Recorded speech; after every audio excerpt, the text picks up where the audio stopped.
अस्सलामुअलैकुम वरहमतुल्लाहि वबरकातुह। Education zone 2020 YouTube ચેનલમાં આપનું સ્વાગત છે। ધોરણ 11 ભૌતિક વિજ્ઞાનના વિદ્યાર્થી મિત્રો, લાસ્ટ ટાઈમ આપણે સમતલ વક્રાકાર માર્ગ પર ગતિ કરતા વાહન માટે મહત્તમ સલામત ઝડપનું સૂત્ર તાળવું, એની સાથે ઢોળાવવાળા માર્ગ પર ગતિ કરતા વાહન માટે મહત્તમ સલામત ઝડપનું સૂત્ર, ઓપ્ટિમમ ઝડપ કોને કહેવાય અને પાર્કિંગ માટેની શરત શું છે એની આપણે ચર્ચા કરેલી। થિયરી થોડી લેન્ધી પણ હતી, ઇમ્પોર્ટન્ટ પણ છે, પરીક્ષા માટે તૈયાર પણ કરવાની। થિયરીમાં એક બે કન્ફ્યુઝન કેટલાક વિદ્યાર્થીઓને છે એને ક્લિયર કરી આપો। આપણે ઇક્વિલિબ્રિયમની વાત કરેલી જ્યારે ફ્રી બોડી ડાયાગ્રામ દોરેલો, અને ફ્રી બોડી ડાયાગ્રામમાં મેં એવું કીધેલું કે જે એક્સ અક્ષની દિશાના જે ઘટકો છે, એક્સ અક્ષની દિશામાં જે લાગતા બળો છે એને આપણે સંતુલનમાં લેવાના, અને વાય અક્ષની દિશાના ઘટકોને આપણે સંતુલનમાં લેવાના। એક્સ અક્ષનું તો સંતુલન આપણું થઈ જતું હતું, એન બરાબર mg કરતા હતા અને સંતુલનમાં આવતું હતું। એક લંબ બળ લાગે, એક વજન બળ લાગે, એકબીજાને સમતોલે, અલગ અલગ દિશામાં લાગે છે, સંતુલન સ્થપાઈ જાય। વાય અક્ષની દિશામાં આપણે એવું કહેતા હતા કે વાય અક્ષની દિશામાં ઘર્ષણ બળ જે લાગે એ તમને જરૂરી કેન્દ્રગામી બળ પૂરું પાડે, આપણે એવું કીધેલું। એટલે કે ઘર્ષણ બળ Fs ઇઝ ઇક્વલ ટુ આપણે કેન્દ્રગામી બળ લેતા હતા, એટલે કે μs into n is equal to mv²/r એવી આપણે ચર્ચા કરેલી। અને ત્યારે મેં એક શબ્દનો પ્રયોગ કરેલો, કેન્દ્ર ત્યાગી બળ। તો વિદ્યાર્થીઓને કન્ફ્યુઝન છે કે કેન્દ્રગામી કેમ કહેવાય, કેન્દ્ર ત્યાગી ક્યારે કહેવાય, બંને વસ્તુમાં ફરક શું છે, તો એ આજે તમને થોડો ક્લિયર કરી આપું। બે બળો છે તમારા, એક તો સેન્ટ્રીપિટલ ફોર્સ અને બીજું સેન્ટ્રીફ્યુગલ ફોર્સ। એક તમારું કેન્દ્રગામી અને બીજું તમારું કેન્દ્ર ત્યાગી, બરાબર છે। કેન્દ્રગામી બળ એ તમારું રિયલ બળ છે, રિયલ ફોર્સ। કેવું ફોર્સ છે? રિયલ। અને આ તમારું સ્યુડો ફોર્સ છે। સ્યુડો ફોર્સ એટલે કાલ્પનિક બળ। સ્યુડો ફોર્સ શું છે? તમારું કાલ્પનિક બળ। બંને વસ્તુને હું સારી રીતે સમજાવું। મેં જ્યારે કેન્દ્રગામી બળ સમજાવેલું, નિયમિત વર્તુળમય ગતિનો ટોપિક ગઈકાલના જ વિડીયો લેક્ચરમાં શરૂઆત મેં ક્યાંથી કરેલી? નિયમિત વર્તુળમય ગતિ। અને નિયમિત વર્તુળમય ગતિમાં આપણે એવું કીધેલું કે કોઈ પદાર્થ m દળ ધરાવતો કોઈ પદાર્થ વર્તુળાકાર માર્ગ પર ગતિ કરતો હોય તો એની અંદર પ્રવેગ ઉદ્ભવે। શું ઉદ્ભવે? પ્રવેગ ઉદ્ભવે। એનો વેગ જુદી જુદી જગ્યાએ જુદો જુદો હોય। આ રીતે આપણે એક્ઝામ્પલ આપેલું, v જેટલા વેગથી ગતિ કરતો હોય એનો પ્રવેગ એ કેન્દ્ર તરફની દિશામાં પ્રવેગ હોય। એનો પ્રવેગ કેવો હોય? કેન્દ્ર તરફની દિશામાં। અને એ પ્રવેગને આપણે કેન્દ્રગામી પ્રવેગ કીધેલું અગાઉના ચેપ્ટરમાં, બરાબર। અને એ પ્રવેગનું મૂલ્ય આવતું હતું AC is equal to v²/r। r ત્રિજ્યાના વર્તુળાકાર માર્ગ પર ગતિ કરતો હોય તો એનો પ્રવેગ કેટલો હોય? v²/r। અને આ પ્રવેગ પરથી ન્યૂટનના ગતિના બીજા નિયમ અનુસાર F બરાબર ma માટે mv²/r તમને ફોર્સ મળતું હતું Fc, જેને આપણે કેન્દ્રગામી બળ કહેતા હતા। હવે તમને પ્રશ્ન થાય કે પ્રવેગ પહેલા આવ્યો કે બળ પહેલા આવ્યું? તો હંમેશા બળ પહેલા આવે, બરાબર છે। બળ હોય તો જ પદાર્થ ગતિ કરે, અને પદાર્થ ગતિ કરે તો જ એના વેગમાં વધારો થાય, અને વેગમાં વધારો થાય તો જ તમને પ્રવેગ મળે। એનો મતલબ એવો કે કોઈ પણ પદાર્થ વર્તુળાકાર માર્ગે ગતિ કરે છે તો એની પાછળ કોઈ બળ સંકળાયેલું છે। એટલે કોઈ પણ નિયમિત વર્તુળાકાર ગતિ હોય, દુનિયામાં જોવા મળતી તમામ વર્તુળાકાર ગતિમાં એક બળ સંકળાયેલું છે, જેને કયું બળ કહેવામાં આવે? કેન્દ્રગામી બળ। અને એ કેન્દ્રગામી બળને કારણે કેન્દ્રગામી પ્રવેગ ઉદ્ભવે, અને એ કેન્દ્રગામી પ્રવેગને કારણે પદાર્થની વેગની દિશામાં ફેરફાર થાય। જો વેગની દિશામાં ફેરફાર ના થતો હોય તો પદાર્થ નિયમિત વર્તુળમય ગતિ કરવાનો નથી, બરાબર છે। તો આ તમારું કઈ થઈ ગયું? કેન્દ્રગામી બળ। હવે કેન્દ્રગામી બળ ખરેખર રિયલ ફોર્સ છે। રિયલ એટલે કે એક વાસ્તવિક બળ છે, પરંતુ એનું કોઈ આજે મૂલ્ય આવ્યું mv²/r, એ કોઈ અલગ પ્રકારનું ફોર્સ નથી। એ ફોર્સ તમારા વર્તુળમય ગતિ કરતા પદાર્થ દ્વારા જ પૂરું પાડવામાં આવે। આ જે બળ લાગે છે કેન્દ્રગામી બળ mv²/r જે છે, એ બળ તમારું વાસ્તવિક કોઈ ફોર્સ નથી। આપણે સામાન્ય બળોની ચર્ચા કરેલી, કુદરતમાં પ્રવર્તતા સામાન્ય બળો, એમાં ઘણા બધા બળોની ચર્ચા કરેલી, ગુરુત્વાકર્ષણ બળ, ઘર્ષણ બળ, શ્યાનતા બળ, તણાવ બળ, હવે જુદા જુદા બળોની ચર્ચા કરી તે વખતે આપણે કેન્દ્રગામી બળની ચર્ચા નથી કરી. કારણ શું? કેન્દ્રગામી બળ એ સામાન્ય બળમાં આવતું બળ નથી, એક વાસ્તવિક બળ છે જેને વૈજ્ઞાનિકોએ સ્વીકારેલું છે. બરાબર છે. અને એ બળ જે ગતિ દરમિયાન બળ લાગે છે એને જ સમતુલ્ય છે. બરાબર છે.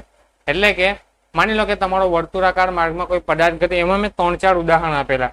સૌથી પહેલું ઉદાહરણ હું તમને આપું, દોરી અને પથ્થર વાળું. શાના વાળું? દોરી અને પથ્થર. માની લો કે તમારા હાથમાં દોરી બાંધેલી છે, એની સાથે કોઈ પથ્થર બાંધેલો છે એમ દળ ધરાવતો. બરાબર છે. તો આના પર કયું બળ લાગે? દોરી છે તો દોરી પર કયું બળ લાગે? તણાવ બળ લાગે. કયું બળ લાગે? દોરી પર તણાવ બળ. તો હવે અહીંયા તો કોઈ બીજું ફોર્સ છે જ નહીં, તો આ વસ્તુ સંતુલનમાં છે. આ પદાર્થ પોતાના વર્તુળાકાર માર્ગમાં સંતુલન રીતે ગતિ કરે છે. સંતુલિત રીતે શું છે? ગતિ કરે છે. એનો મતલબ એવો કે જે તણાવ બળ લાગે છે એને સંતુલિત કરવા વાળું કોઈ બળ હોવું જોઈએ. એટલા માટે વૈજ્ઞાનિકોએ શું કીધું કે આ વર્તુળાકાર માર્ગને જાળવી રાખવા માટે જે બળ લાગે છે કેન્દ્રગામી બળ, કેન્દ્રગામી બળ એ કોણ પૂરું પાડે? તણાવ બળ પૂરું પાડે. કોણ પૂરું પાડે? દોરીમાં ઉદ્ભવતું તણાવ બળ એ જરૂરી કેન્દ્રગામી બળ પૂરું પાડે છે. સમજ પડે છે? કેન્દ્રગામી બળ કેવી રીતે આવ્યું કે જે તણાવ બળ હતું એને જે લોકોએ શું લીધું? કેન્દ્રગામી બળ દોરીવાળા કિસ્સામાં. એ જ રીતે સૂર્યની વાત કરીએ. માની લો કે અહીંયા તમારો સૂર્ય હોય અને એની આસપાસ તમારી પૃથ્વી ગતિ કરતી હોય, તો સૂર્ય અને પૃથ્વી વચ્ચે કયું બળ લાગે? ગુરુત્વાકર્ષણ બળ. તો આ બંને વચ્ચે જે ઉદ્ભવતું ગુરુત્વાકર્ષણ બળ છે એ જ એને કેન્દ્રગામી બળ તરીકે પૂરું પાડવામાં આવે. બરાબર છે. ચાલો, એ જ રીતે ત્રીજું ઉદાહરણ આપણે જોયેલું ઇલેક્ટ્રોનની ગતિ. ન્યુક્લિયસની આસપાસ ઇલેક્ટ્રોનની ગતિ. અહીંયા તમારો પ્રોટોન હોય, અહીંયા ઇલેક્ટ્રોન હોય, તો આ બંને વચ્ચે કયું બળ લાગે? વિદ્યુતીય આકર્ષણ બળ લાગે. કયું બળ લાગે? જો પહેલું તણાવ બળ, તો તણાવ બળ કોને સમતુલ્ય થતું હતું? કેન્દ્રગામી બળ. આ કિસ્સામાં, દોરીવાળા કિસ્સામાં. પછી સૂર્ય અને પૃથ્વીમાં કેન્દ્રગામી બળ કયું કહેવાય? તો કે ભાઈ બંને વચ્ચે લાગતું ગુરુત્વાકર્ષણ બળ એ જ કેન્દ્રગામી બળ. આ કિસ્સામાં ઇલેક્ટ્રોન અને પ્રોટોન વચ્ચે લાગતું વિદ્યુત બળ એ જ તમારું કેન્દ્રગામી બળ છે. બરાબર છે. તો કેન્દ્રગામી બળ એ કંઈક અલગ પ્રકારનું બળ નથી, પરંતુ જે તે સિસ્ટમમાં ઉદ્ભવતું જે બળ છે એ જ તમારું કેન્દ્રગામી બળ તરીકે વર્તે છે. સમજ પડી? કેન્દ્રગામી બળ કોઈ અલગ પ્રકારનું બળ નથી, પણ જેવી જેવી તમારી સિસ્ટમ હોય, જેવી જેવી તમારી રચના હોય, જેવું જેવું તમારું તંત્ર હોય, એ તંત્રમાં ઉદ્ભવતું કેન્દ્ર તરફ લાગતું જે બળ હોય એ જ તમારું કેન્દ્રગામી બળ કહેવાય. બરાબર છે. તો અહીંયા તમારું પૃથ્વી અને સૂર્ય વચ્ચે કેન્દ્ર તરફ કયું બળ લાગે? પૃથ્વી અને સૂર્ય તરફ કેન્દ્ર તરફ કયું બળ લાગે? તમારું ગુરુત્વાકર્ષણ બળ. તો ગુરુત્વાકર્ષણ બળ એ જ તમારું કેન્દ્રગામી બળ. બરાબર છે. દોરીમાં તણાવ બળ ઉદ્ભવે તો તણાવ બળ એ જ તમારું કેન્દ્રગામી બળ છે. બરાબર છે. ઇલેક્ટ્રોન અને પ્રોટોનના કિસ્સામાં વિદ્યુત બળ એ જ તમારું કેન્દ્રગામી બળ. બરાબર છે. બીજું કેન્દ્રગામી બળ છે તમારું ઇનર્શિયલ બળ છે. કેવું છે? ઇનર્શિયલ. હવે તમને બે પ્રકાર, ઇનર્શિયલ એટલે કે જડત્વીય બળ છે. જડત્વીય નિર્દેશ ફ્રેમ પર આધાર રાખે. નિર્દેશ ફ્રેમ બે પ્રકારની હોય, એક જડત્વીય નિર્દેશ ફ્રેમ અને બીજી તમારી અજડત્વીય નિર્દેશ ફ્રેમ. જડત્વીય નિર્દેશ ફ્રેમ કોને કહેવાય? અવલોકનકાર જ્યાંથી અવલોકન કરે છે તે જગ્યાએ તેનો પ્રવેગ 0 હોય તો એને કઈ ફ્રેમ કહેવાય? જડત્વીય નિર્દેશ ફ્રેમ. હવે આ ઘટનાને આપણે વિચાર કરીએ. ઢોળાવવાળા વક્ર માર્ગ પર, સમતલ માર્ગ પર કાર ગતિ કરી રહી છે. શું ગતિ કરી રહી છે? કાર ગતિ કરી રહી છે. અહીંયાથી એના પર ફોર્સ લાગે છે. હવે આ એક તો એનું વજન બળ હતું mg, ગઈકાલની વાત કરીએ. અહીંયા એનું લંબ બળ હતું n, અને આ દિશામાં એના પર લાગતું હતું fs, ઘર્ષણ બળ. સમશીતિત દિશામાં એના પર કયું લાગતું હતું? ઘર્ષણ બળ. આપણે કાર માટે એવું કહેતા હતા કે જે ઘર્ષણ બળ લાગે છે એ જ જરૂરી કેન્દ્રગામી બળ પૂરું પાડે છે. તો fs = mv²/r આપણે લેતા હતા ગઈકાલની વાત. જેવું જેવું તંત્ર તેવું તમારું કેન્દ્રગામી બળ. અહીંયા fs = mv²/r, જેવું કેન્દ્રગામી બળ એવું તમારું. બરાબર છે. ઘર્ષણ બળ એ તમારું કેન્દ્રગામી બળ તરીકે વર્તે. દરેક કિસ્સામાં એવું જ થાય. હવે નિર્દેશ ફ્રેમ એટલે શું? જે ફ્રેમ પરથી, ઝડપીય નિર્દેશ ફ્રેમ કોને કહેવાય? જ્યાંથી આપણે અવલોકન કરીએ છીએ ત્યાંથી તમે જે ઉભેલા છો, અવલોકન જે જગ્યાથી અવલોકન કરો છો ત્યાં તમે જે નિર્દેશ ફ્રેમનો વિચાર કરો. માની લો કે હું અહીંયા ઉભો રહીને આ સિસ્ટમને અવલોકન કરું તો હું અહીંયા સ્થિર છું. બરાબર છે. મારો કોઈ વેગ નથી, મારો કોઈ પ્રવેગ નથી. તો મારી સાપેક્ષમાં જે નિર્દેશ ફ્રેમ છે એને કેવી નિર્દેશ ફ્રેમ કહેવાય? ઝડપીય, કે જ્યાં મારો પ્રવેગ 0 છે. અને અજડત્વીય નિર્દેશ ફ્રેમ કોને કહેવાય? કે જ્યાંથી અવલોકનકાર અવલોકન કરે છે ત્યાંથી તેની સાપેક્ષમાં તેને પ્રવેગ હોય. બરાબર છે. માની લો કે અવલોકનકાર અહીંયા બેસી જાય, માની લો કે તમે અહીંયાથી અવલોકન કરતા હતા તો તમારા માટે આ જે નિર્દેશ ફ્રેમ છે અથવા અહીંયાથી તમે જે અવલોકન કરો છો તમારી સાપેક્ષમાં જે નિર્દેશ ફ્રેમ બની, અક્ષ એક્સ વાય એક્સિસની જે નિર્દેશ ફ્રેમ બની એ નિર્દેશ ફ્રેમ કઈ કહેવાશે? જડત્વીય નિર્દેશ ફ્રેમ. અને માની લો કે અવલોકનકાર અહીંયા બેસીને અવલોકન કરે છે, અહીંયા બેસીને અવલોકન કરશે તો એનો કોઈક પ્રવેગ હશે. પ્રવેગ હોય ને, કેમ કે આ પદાર્થ ગતિ કરી રહ્યો છે, આ પદાર્થનો કોઈક પ્રવેગ છે, આનો પ્રવેગ છે તો અંદર બેઠેલા વ્યક્તિનો પણ પ્રવેગ હશે. એટલે કે અહીંયા પ્રવેગ તમારો ઝીરો નથી, ઝીરો પ્રવેગ નથી. ત્યારે અહીંયા વિચારેલી તમે જે નિર્દેશ ફ્રેમ છે એને કઈ નિર્દેશ ફ્રેમ કહેવાય? અજડત્વીય નિર્દેશ ફ્રેમ. બરાબર છે. હવે આપણે વાત કરીએ સેન્ટ્રીફ્યુગલ ફોર્સ એટલે કે કેન્દ્ર ત્યાગી બળ. કેન્દ્ર ત્યાગી બળ. તો કેન્દ્ર ત્યાગી બળ હંમેશા અજડત્વીય નિર્દેશ ફ્રેમ પર લાગે. અજડત્વીય નિર્દેશ ફ્રેમ ઉપર લાગે. ક્યાં લાગે? અજડત્વીય. બીજું આ તમારું કાલ્પનિક બળ છે. કેવું છે? કાલ્પનિક બળ, સ્યુડો ફોર્સ. તમને એનું બેસ્ટ ઉદાહરણ આપું. તમે ચકડોળમાં બેઠા હોય, બરાબર છે, ચકડોળમાં બેઠા હોય તો ચકડોળ જ્યારે ગતિ કરતી હોય તો તમને એવો અનુભવ થાય. તમે ચકડોળમાં બેઠેલા છો એટલે કે તમે એક પદાર્થ તરીકે ઓળખો છો અજડત્વીય નિર્દેશ ફ્રેમ તરીકે. માની લો કે તમે આ ચકડોળમાં બેઠેલા છો, અહીંયા છો. પહેલા શું હતા? આપણે અહીંયા બહાર હતા, બહારથી આ વસ્તુનું અવલોકન કરતા હતા તો તમે શું અનુભવતા હતા? કે ભાઈ અહીંયા સેન્ટ્રીપિટલ ફોર્સ લાગે છે, સેન્ટ્રીપિટલ ફોર્સને કારણે આ પદાર્થ નિયમિત વર્તુળ માર્ગે ગતિ કરે છે. એવો અનુભવ થતો હતો ને કે આ પદાર્થ પર અહીંયા જે બળ લાગે છે આ દિશામાં, કેન્દ્ર તરફની દિશામાં, એ કયું બળ છે? સેન્ટ્રીપિટલ એટલે કે કેન્દ્રગામી બળ. કેન્દ્રગામી બળને કારણે પદાર્થ પોતાની અવસ્થા જાળવી રાખે છે અને નિયમિત ગતિ કરે છે. આ રેફરન્સ ફ્રેમની મદદથી આપણે એવું વિચારતા. હવે વ્યક્તિ અહીંયાથી અહીંયા પહોંચી ગયો અને અહીંયા બેસી ગયો, અહીંયા બેસીને અવલોકન કરે, ઓબ્ઝર્વેશન બદલાઈ ગયો એટલે એ કઈ નિર્દેશ ફ્રેમમાં આવી ગયો? જડત્વીય નિર્દેશ ફ્રેમમાંથી અજડત્વીય નિર્દેશ ફ્રેમમાં આવી ગયો. જડત્વીય નિર્દેશ ફ્રેમ એટલે અહીંયાનો પ્રવેગ શૂન્ય હતો, વ્યક્તિનો પ્રવેગ કેવો હતો? શૂન્ય હતો. અહીંયા વ્યક્તિનો પ્રવેગ શૂન્ય નથી. કેમ? કે અહીંયા વ્યક્તિ ગતિમાં છે, વ્યક્તિ ગતિમાં છે એટલે પ્રવેગ શૂન્ય નથી. પ્રવેગ શૂન્ય નથી એટલે આ જે ફ્રેમ આવશે નિર્દેશ ફ્રેમ એ તમારી કેવી થશે? અજડત્વીય નિર્દેશ.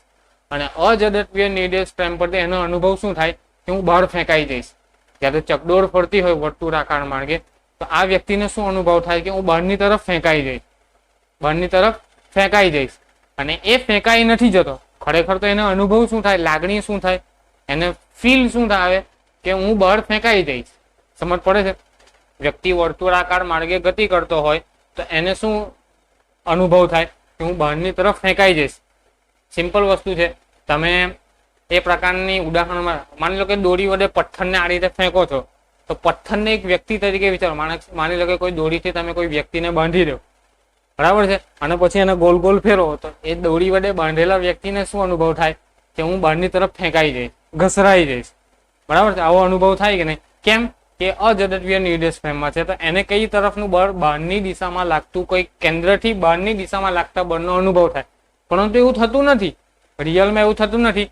એ પદાર્થ બહાર ફેંકાતો નથી, પોતાની ગતિને જાળવી રાખે છે આ દિશામાં. તો ત્યારે જે ફોર્સ આપણે વિચારીએ છીએ એ ફોર્સને કયું કહેવાય? કેન્દ્ર ત્યાગી બળ. બરાબર છે?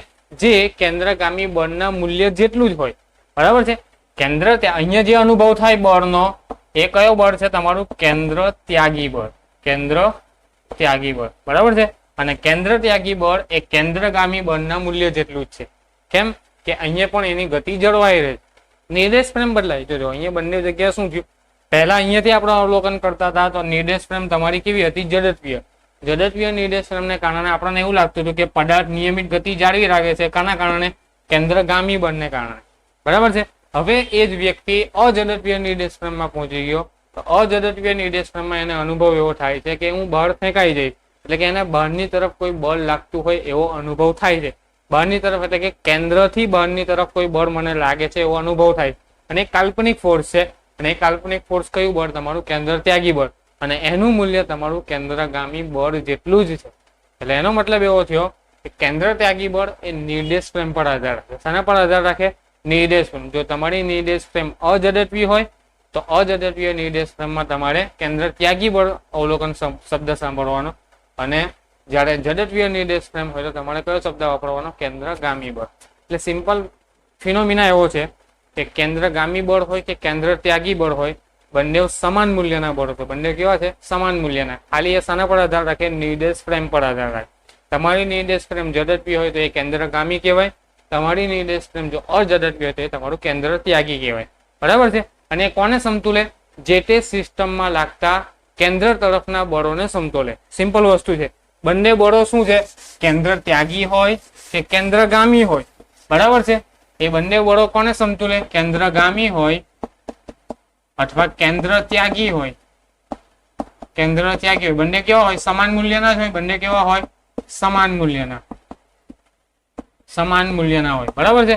દિશા વિરુદ્ધ હોય. એ બંનેની દિશા કેવી હોય? વિરુદ્ધ હોય. એક અંદરની તરફ લાગે કેન્દ્ર તરફની દિશામાં, બીજું કેન્દ્રથી વિરુદ્ધ દિશામાં. આ કેન્દ્રગામી બળ રિયલ ફોર્સ છે, વાસ્તવિક બળ છે. ત્યારે કેન્દ્ર ત્યાગી બળ એક કાલ્પનિક અનુભવ છે. શું છે? કાલ્પનિક અનુભવ કે જે અઝડપીય નિર્દેશ ફ્રેમમાં રહેલા વ્યક્તિ પર આધાર રાખે. બરાબર છે. હવે આ બંને બળો શાના પર ડિપેન્ડ કરે? સિસ્ટમ પર. શાના પર ડિપેન્ડ કરે? સિસ્ટમ પર, એટલે કે તંત્ર પર. કે જે તે તંત્ર હોય એ તંત્ર પર કેન્દ્ર તરફ કયું બળ લાગે છે એ બળ તમારા કેન્દ્રગામી કે કેન્દ્ર ત્યાગીને સમતોલે. જો તમારું દોરીવાળું તંત્ર હોય તો આ તમારું કયા બળને સમતોલે? તણાવ બળને સમતોલે. બરાબર છે. જો તમારું વહનવાળું બળ હોય, વહનવાળું હોય તો તમારો કોને સમતોલે? ઘર્ષણ બળને સમતોલે. બરાબર છે. જો તમારો લોલક હોય, આ રીતે કોઈક લોલક હોય તો લોલક માટે પણ તણાવ બળને સમતોલે. બરાબર છે. સૂર્ય અને પૃથ્વીની વાત હોય તો કોને સમતોલે? ગુરુત્વાકર્ષણ બળને સમતોલે. બરાબર છે. એટલે આ બંને બળો એમ તો સેમ બળ છે. બરાબર છે. એક બહારની દિશામાં લાગે, એક અંદરની દિશામાં લાગે. એક કાલ્પનિક છે, એક વાસ્તવિક છે. બંને બળોના મૂલ્યો સમાન છે, દિશા વિરુદ્ધ છે. અને કોને સમતુલ્ય છે? કેન્દ્ર તરફ, સિસ્ટમમાં લાગતા કેન્દ્ર તરફના બળને સમતુલ્ય છે. Okay, clear? ચલો આપણે ઉદાહરણના દાખલા ગણવાનો પ્રયત્ન કરીએ. આપણે એક ઉદાહરણ જોયેલું પહેલું. સેકન્ડ એક્ઝામ્પલ છે તમારું 0.04 કિલોગ્રામ દળ ધરાવતી અને 90 મીટર પર સેકન્ડને ઝડપથી ગતિ કરતી એક બુલેટ એક ભારે લાકડાના બ્લોકમાં પ્રવેશે છે અને 60 સેન્ટીમીટરનું અંતર કાપીને અટકી જાય. એટલે બુલેટનો પ્રારંભિક વેગ તમને આપેલો છે 90 મીટર પર સેકન્ડ. એનું દળ આપેલું છે 0.04 કિલોગ્રામ. અંતર કેટલું કાપે છે? 60 સેન્ટીમીટરનું, એટલે કે સ્થાનાંતર 60 સેન્ટીમીટરનું. તો બળનું મૂલ્ય કેટલું? એ બુલેટ વાળા લાકડાના બ્લોક પર કેટલું બળ લાગે? તો બળ એટલે ન્યૂટનના ગતિના બીજા નિયમ અનુસાર F બરાબર ma થાય. મારે પ્રવેગનું મૂલ્ય જોઈએ, પ્રવેગ આપેલો નથી. તો અચળ પ્રવેગી ગતિનું ત્રીજું સમીકરણ v² - v02 = 2as. આ સમીકરણનો ઉપયોગ કરીને તમે પ્રવેગ શોધી શકો. કેમ? કે તમને અંતિમ વેગ ખબર છે કેટલો? 0. 60 સેન્ટીમીટર પછી અટકી જાય છે. અટકી જાય છે એટલે અંતિમ વેગ તમારો 0 થઈ જાય. પ્રારંભિક વેગ તમને આપેલો છે 90 મીટર પર સેકન્ડ. સ્થાનાંતર આપેલું છે 0.6, તો તમને પ્રવેગ મળી જાય. ચાલો, v² તમારા 0, v02 તમારા 90 નો વર્ગ, 2 ના 2, a નો a અને s બરાબર તમારા 0.6. 60 સેન્ટીમીટર એટલે કે 0.6 મીટર. માટે a બરાબર શું થશે? -90 નો વર્ગ છેદમાં 2 ગુણ્યા 0.6. આ કેલ્ક્યુલેશન કરશો તો તમારો જવાબ આવશે 6750 -6750 મીટર પર સેકન્ડ. ઋણ નિશાની શું સૂચવે? પ્રતિપ્રવેગ છે. પ્રતિપ્રવેગ એટલે કે વેગમાં ઘટાડો થાય. બુલેટ તમારી અટકી જાય છે એનો મતલબ કે વેગમાં ઘટાડો થાય. ચાલો બળ ગણી નાખીએ. F બરાબર ma. m કેટલા છે તમારા? 0.04. પ્રવેગનું મૂલ્ય આવ્યું 6750. કેલ્ક્યુલેશન કરશો તો બળનું મૂલ્ય તમને મળશે કેટલું? 270 ન્યૂટન. કેટલું મળશે? 270 ન્યૂટનનું બળ તમારું ગોળી દ્વારા લાકડાના બ્લોક પર લાગશે. સિમ્પલ એક્ઝામ્પલ હતું. બરાબર છે. ચાલો એક્ઝામ્પલ નંબર 5.3 પણ આવીએ. 5.3 માં શું કીધું છે? તમને અચળ પ્રવેગી ગતિનું સમીકરણ આપેલું છે y = ut + 1/2 at². શું આપેલું છે? y = ut + 1/2 at². m દળના પદાર્થ માટે y બરાબર ut + 1/2 at². gt² આપેલું છે 1/2 gt². તો પદાર્થ પર લાગતું બળ શોધો. સ્થાનાંતર આપેલું છે. શું આપેલું છે? સ્થાનાંતર m દળના પદાર્થ માટે. સ્થાનાંતરનું સમયની સાપેક્ષે વિકલન કરો તો વેગ મળે. વેગનું ફરીથી સમયની સાપેક્ષે વિકલન કરો તો પ્રવેગ મળે. પ્રવેગ મળી જાય તો તમને બળ મળી જાય. F બરાબર ma. બરાબર છે. અહીંયા પણ તમારે શું શોધવાનું છે? બળ શોધવાનું છે. F બરાબર ma. એ શોધવા માટે મારે y નું વિકલન કરવું પડે તો ut પ્લસ 1/2 gt સ્ક્વેર. અમારે વેગ શોધવો હોય તો dy બાય dt કરવા પડે. સ્થાનાંતરનું સમયની સાપેક્ષે વિકલન. ચાલો આનું વિકલન કરો. u ના u, t નું t ની સાપેક્ષે વિકલન 1, 1/2 ઇન્ટુ g તમારા કોન્સ્ટન્ટ, t સ્ક્વેર નું વિકલન થાય તમારા 2t. t સ્ક્વેર નું વિકલન શું થશે? 2t. વિકલન હવે તમને આવડી જવું જોઈએ. બે બે તમારા કેન્સલ, તો આ તમારું શું આવ્યું? u પ્લસ gt એ તમારું શું આવ્યું? વેગ. વેગનું સમયની સાપેક્ષે વિકલન કરું તો મને શું મળે? પ્રવેગ મળે. આ જે વેગ છે એનું સમયની સાપેક્ષે વિકલન કરું તો શું મળે મને? પ્રવેગ. ચાલો u નું વિકલન 0, અચર છે, અચરનું વિકલન 0, g ના g, t ની સાપેક્ષે વિકલન 1. અહીંયા તમને a બરાબર શું મળ્યા? g મળ્યા. બરાબર છે. પ્રવેગ મળી ગયો. f બરાબર ma, એમાં a ની કિંમત મૂકી દો તો mg. તમારા બળનું મૂલ્ય આવશે mg. ઓકે, ચાલો 5.4 પર આવીએ. ઉદાહરણ નંબર 5.4. સિમ્પલ એક્ઝામ્પલ હતો આ તો તમારો 5.3 હતો. એક બેટ્સમેન બોલને 12 મીટર પર સેકન્ડના પ્રારંભિક ઝડપને બદલા સિવાય સીધો બોલરની દિશામાં પાછો ફટકારે છે. એટલે કે એની પ્રારંભિક વેગ એને આપણે v1 કહી દઈએ તો કેટલો છે? 12 મીટર પર સેકન્ડ. અંતિમ વેગ પણ કેટલો છે તમારો? 12 મીટર પર સેકન્ડ. શું કરે છે બોલર? માની લો કે બોલ આ દિશામાં આવ્યો, અહીંયા એની બેટ્સમેનની બેટ છે, બરાબર છે. એને બેટ વડે ફટકાર્યો તો પાછો બોલ આ દિશામાં ગયો, બરાબર છે. તો આ દિશાના વેગને આપણે v1 કે, આ દિશાના વેગને આપણે v2 કે, બરાબર છે. તો જે દિશામાં વેગ થાય એને માની લો કે આપણે આને ધન લે તો આને શું લેવા પડે? આપણે ઋણ લેવા પડે, બરાબર છે. હવે તમારે શું શોધવાનું છે? જો બોલનું દળ 0.15 કિલોગ્રામ હોય તો બોલ પર લાગતો આઘાત શોધો. દળ આપેલું છે તમને 0.15 કિલોગ્રામ, તો આઘાત શોધો. તો આઘાત એટલે શું? આઘાત કોને કહેવાય? તો આપણે કીધેલું વેગમાનનો ફેરફાર. વેગમાનનો ફેરફાર. વેગમાનનો ફેરફાર એટલે અંતિમ વેગમાન માઇનસ પ્રારંભિક વેગમાન. અંતિમ વેગમાન એટલે m into v2 minus m into v1, બરાબર છે. પદાર્થના દળ અને વેગના ગુણાકારને વેગમાન કહેવાય. તો અંતિમ વેગમાન માઇનસ પ્રારંભિક વેગમાન, m constant, v2 minus v1, બરાબર છે. m બરાબર કેટલા છે? 0.15. v2 કેટલા છે તમારા? -12. આપણે ઋણ લેતા -12 માઇનસ v1 કેટલા છે તમારા? +12. 12 દુના 24 માઇનસ 24 ગુણ્યા 0.15.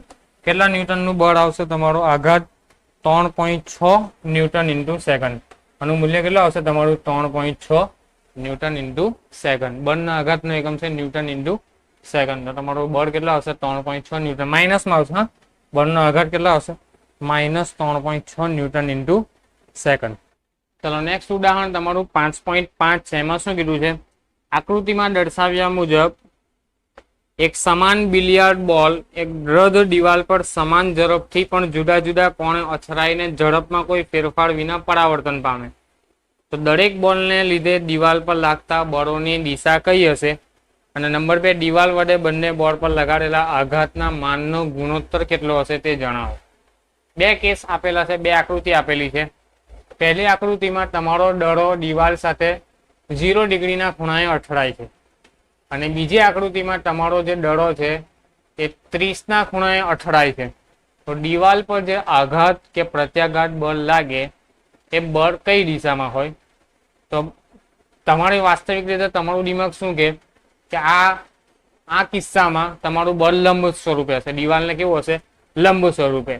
અને પેલા કિસ્સામાં તમારો આ રીતે બોલ આવે છે અને આ રીતે અથડાય છે તો દિવાલ પર લાગતું બળ તમારું લંબ સ્વરૂપે નહીં હોય, 30 ના ખૂણા હશે. તો એ તમારી ધારણા ખોટી છે.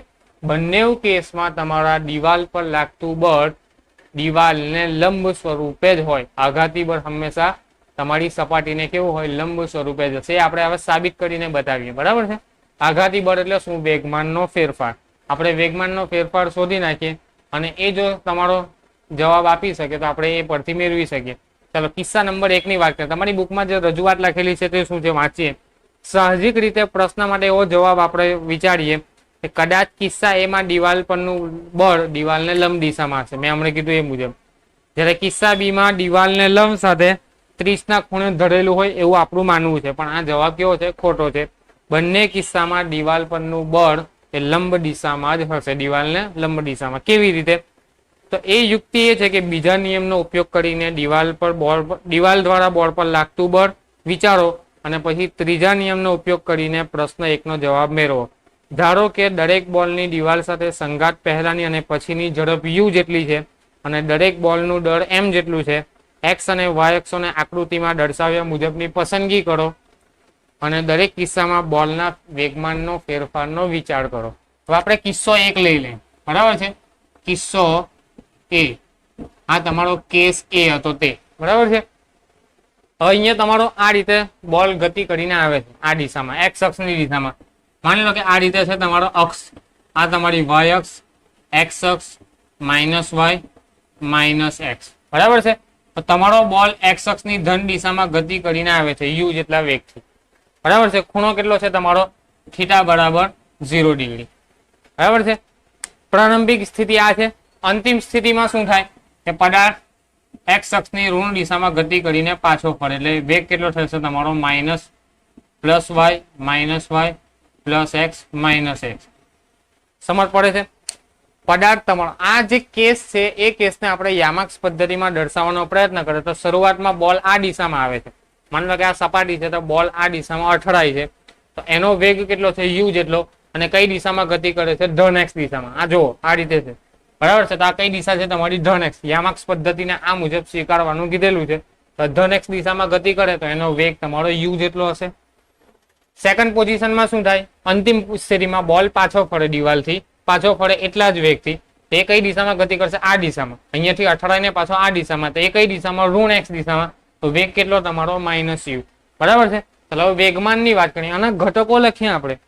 તો અહીંયા 0 ડિગ્રી છે એટલે ઘટકો, તો એનો y ઘટક તો આવે જ નહીં, 0 જ આવશે. x ઘટક જ આવશે. આ સદિશ તમારો x અક્ષ પર જ આવેલો છે તો એનો y ઘટક 0 હશે. તો ચાલો લખીએ તમારો px, x ઘટક પ્રારંભિક વેગમાનનો x ઘટક. વેગમાન એટલે શું? પદાર્થના દળ અને પદાર્થના વેગના ગુણાકારને શું કહેવાય? વેગમાન. તો પ્રારંભિક વેગમાન કેટલું થશે? m into u, m into u જેટલો વેગ, m જેટલું દળ. તો પ્રારંભિક વેગમાન કેટલો હશે? m into u. x અક્ષની દિશામાં, y અક્ષની દિશામાં પ્રારંભિક વેગમાન કેટલું હશે? પ્રારંભિક વેગમાન y અક્ષની દિશામાં 0. y અક્ષની દિશામાં કોઈ વેગમાન છે જ નહીં. ચાલો અંતિમ વેગમાન x અક્ષની દિશામાં તો એ કેટલું હશે? Minus m into u. અંતિમ દિશામાં માઇનસ u થશે. અને અંતિમ વેગમાન y અક્ષની દિશામાં, તો અંતિમ વેગમાન y અક્ષની દિશામાં કેટલું થશે? 0 થશે. તો y દિશાનું વેગમાન તો તમારું સમાન છે અને x દિશાનું વેગમાન કેવું છે? સમાન છે અને દિશા એકબીજાની વિરુદ્ધ દિશામાં છે. તો વેગમાનના ફેરફારની વાત કરીએ. અહીંયા હવે તમને શું કીધું છે? જો આઘાત એટલે કે વેગમાનના સદિશનો ફેરફાર. ચાલો વેગમાનના ફેરફાર આપણે વિચાર લઈએ. વેગમાનનો ફેરફાર કિસ્સા 1 માટે, બરાબર છે. વેગમાનનો ફેરફાર તો p અથવા ડેલ્ટા p કોના માટે આપણે લઈ લઈએ? x ઘટક માટે. ડેલ્ટા p x ઘટક. તે શું આવશે? x ઘટકનો ફેરફાર વિચારીએ. અંતિમ માઇનસ પ્રારંભિક. અંતિમ કેટલું હતું તમારું? mu. એમાંથી પ્રારંભિક કેટલું? mu. તો આ કેટલું થઈ ગયું તમારું? Minus 2mu. આ વેગમાનનો ફેરફાર આવી ગયો. ડેલ્ટા p y અક્ષની દિશામાં, તો y અક્ષની દિશામાં કેટલો છે તમારો વેગમાનનો ફેરફાર? 0 ડિગ્રી અથવા 0, બરાબર છે. x અક્ષની દિશામાં વેગમાનનો ફેરફાર કેટલો? Minus 2mu. અને y અક્ષની દિશામાં વેગમાનનો ફેરફાર તમારો 0 છે. હવે જોજો આઘાત અને બળ એક જ દિશામાં હોય છે. આ પરથી સ્પષ્ટ છે કે દિવાલ વડે બોર્ડ પર લાગતું બળ અને દિવાલને લંબ ઋણ x દિશામાં છે. ગતિના ત્રીજા નિયમ પરથી દિવાલ પર બોલ વડે લાગતું બળ દિવાલને લંબ ધન x દિશામાં છે, બરાબર છે. આ શું કહેવા માંગે છે? વેગમાનનો ફેરફાર. વેગમાનનો ફેરફાર શું આપે તમને? આઘાતનું મૂલ્ય આપે. હવે આઘાત કઈ દિશામાં આવ્યો તમારો? y દિશામાં. તો આઘાત કેવો આવ્યો? 0 આવ્યો. કઈ દિશામાં આવ્યો બોર્ડનો આઘાત? x અક્ષની દિશામાં. x ઘટક જ ખાલી મળે છે. અહીંયા તમને y ઘટક 0 મળે છે, x ઘટકનું કંઈક મૂલ્ય મળે છે. એનો મતલબ કે જે પરિણામી બળ આવશે ખાલી કઈ દિશામાં આવશે? આ પરિણામી વેગમાનનો ફેરફાર કઈ દિશામાં આવશે? x અક્ષની દિશામાં આવશે. એટલે x અક્ષની ઋણ દિશામાં. માઇનસ 2mu શું દર્શાવે તમને? x અક્ષની ઋણ દિશામાં. એટલે જે આઘાતી બળ છે અથવા સપાટીને લંબ રૂપે જે બળ લાગે છે કઈ દિશામાં હશે? x અક્ષની ઋણ દિશામાં. તમને સવાલ શું પૂછેલો હતો? વિચારો. સવાલ શું પૂછેલો? દરેક બોલને લીધે દિવાલ પર લાગતા બળની દિશા. તો આ બોલ છે, આ દિવાલ છે. દિવાલ પર અથડાય તો દિવાલ પર લાગતું બળ કઈ દિશામાં આવ્યું તમારું? x અક્ષની દિશામાં જ આવ્યું. x અક્ષની દિશામાં એટલે કે સપાટીને લંબ રૂપે જ આવ્યું. તો કેસ 1 માં તો સ્પષ્ટ હતું, સપાટીને લંબ રૂપે જ આવશે. કેસ 2 ની વિચાર કરીએ. કેસ 2 માં શું થાય તેની આપણે ચર્ચા કરીએ. ચલો 30 નો ખૂણો બનાવે છે. કેટલાનો ખૂણો બનાવે છે? 30 નો. તો હવે વેગમાનનો ફેરફારનો વિચાર કરીએ 30 ના ખૂણા માટે. માની લો કે આ તમારી અક્ષ છે આ રીતે. હવે આ વેગ આ રીતે છે, તો એને આપણે આ રીતે દર્શાવીએ. જોજો આવું છે. તો આ સદિશને, આ જે યુ સદિશ છે એને આ રીતે દર્શાવવાનો તમારો યુ સદિશ. અહીંયા કેટલાનો ખૂણો બનાવે છે? 30 નો ખૂણો. તો આ 30 નો હોય તો આ પણ કેટલાનો થાય? 30 નો ખૂણો થાય. ઓકે, હવે આને આપણે ભૂલી જાઓ. એ જ સદિશ આપણે અહીંયા દર્શાવી દીધો, બરાબર. જેટલો ખૂણો અહીંયા હતો એટલો જ ખૂણો અહીંયા પણ બનશે. ઓકે, અહીંયા ઉપર વિચારો તો પણ વાંધો નથી. આ સદિશને તમે ઉપરની તરફ વિચારો તો પણ કોઈ પ્રોબ્લેમ નથી. ઓકે, આ યુ સદિશને આપણે આ રીતે વિચારી લીધો. તો એના ઘટકો પાડીએ તો આ એક ઘટક અને આ એક ઘટક, બરાબર છે. ખૂણાની પાસેની બાજુ તો આ તમારું શું થાય? યુ કોસ થીટા, અથવા વેગમાનના ઘટક તો એમ યુ કોસ થીટા થશે. કોસ થીટા, થીટાની કિંમત છે તમારી 30, વેગમાનની વાત કરે. આ ઘટક તમારો થશે એમ યુ સાઇન થીટા. ઓકે, ચાલો હવે આ કયો દિશામાં છે? ધન એક્સ દિશામાં. આ કઈ દિશામાં છે? તમારો ધન એક્સ દિશામાં, એટલે ધન આવશે. આ તમારો કઈ દિશામાં છે? ઋણ વાય દિશામાં. તો આ કયો આવશે? તમારો માઇનસ એમ યુ આવશે. Minus M U sine theta આવશે. ઋણ વાય દિશામાં છે. ચાલો હવે લખીએ વેગમાનના અથવા પ્રારંભિક વેગમાન ના ઘટકો. ચાલો એમાં પહેલો આવશે પી એક્સ પ્રારંભિક. એક્સ અક્ષની દિશામાંનો ઘટક. એક્સ અક્ષની દિશામાંનો ઘટક શું છે? એમ યુ કોસ 30 ડિગ્રી. અને એ કેવો આવશે? ધન આવશે. ચાલો વાય અક્ષની દિશામાંનો ઘટક પ્રારંભિકમાં વાય અક્ષની દિશામાંનો ઘટક કેવો છે? એમ યુ સાઇન 30 ડિગ્રી, પણ માઇનસ આવશે. કેમ કે ઋણ વાય અક્ષની દિશામાં છે, એટલે એને કયો લઈએ આપણે? માઇનસ લઈએ. ચાલો એ જ રીતે અંતિમ વેગમાન માટે, અંતિમ વેગમાનના ઘટકો. ચાલો અંતિમ વેગમાન ક્યાં છે? જુઓ 30 નો ખૂણો બનાવ્યો છે ને આયરું, આ રીતે તમારો 30 નો ખૂણો બને છે આ રીતે. ઓકે, આ તમારો અંતિમ વેગમાન યુ જેટલો વેગ છે. તો આ રીતે ઘટકો પડે.